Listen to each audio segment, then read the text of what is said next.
കുട്ടികൾ നേരിടുന്ന ഒരു പ്രശ്നം എന്ന് പറഞ്ഞാൽ മെന്റൽ ഹെൽത്ത് വളരെ കുറവാണ് കുട്ടികൾക്ക്. മനസ്സിന് ആരോഗ്യം കുറവ്. ഭയങ്കര തടിയും വലിയ ഭൂതക്കണ്ണാടിയും ഒക്കെ ഉണ്ടാവും, ബട്ട് മനസ്സിന് ആരോഗ്യം കുറവാണ്. അതുകൊണ്ടാണ് പണ്ടൊക്കെ നമ്മൾ SSLC എഴുതുന്ന കാലത്ത് 210 മാർക്കായിരുന്നു മിനിമം മാർക്ക് ജയിക്കാൻ. അന്ന് 210 കിട്ടിപ്പോയാൽ നമ്മൾ ലോകം കീഴടക്കിയ ഫീലിംഗ് ആയിരുന്നു. 46 ലഡു വാങ്ങും, 6 നമ്മൾ തന്നെ ഒന്നും, പിന്നെ 40 വിതരണം. എന്തായിരുന്നു സ്കൂൾ മൊത്തം നമ്മളതുപോലെയായിരുന്നു നമ്മൾ ആഘോഷിച്ചിരുന്നത്. പക്ഷെ ഇന്നത്തെ കുട്ടി ഫാത്തിമ 10 വിഷയത്തിൽ 9 A+, 1 A ആയിപ്പോയി വിചാരിച്ചോ. ആ കുട്ടീനോട് ചോദിച്ചോക്കെ, എന്താ മോളെ പരീക്ഷന്റെ റിസൾട്ട് എങ്ങനെ? ഫുൾ A+ കിട്ടുമെന്ന് വിചാരിച്ചു. എന്താണെന്നറിയില്ല, ഞാൻ അറിയുവേ. കളിയില് അർജന്റീന തോറ്റപ്പോൾ ആത്മഹത്യ ചെയ്യുന്നുണ്ട്. എങ്ങനെയുണ്ട് കുട്ടികളുടെ ആരോഗ്യം? എങ്ങനെയുണ്ട് ആരോഗ്യം?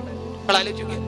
ആരെങ്കിലും ഒന്ന് കളിയാക്കുമ്പോഴേക്ക് ആത്മഹത്യ പരിഹാരമായി ആലോചിക്കുകയാണ് പുതിയ തലമുറ. ചിന്തിച്ചു നോക്കിയേ.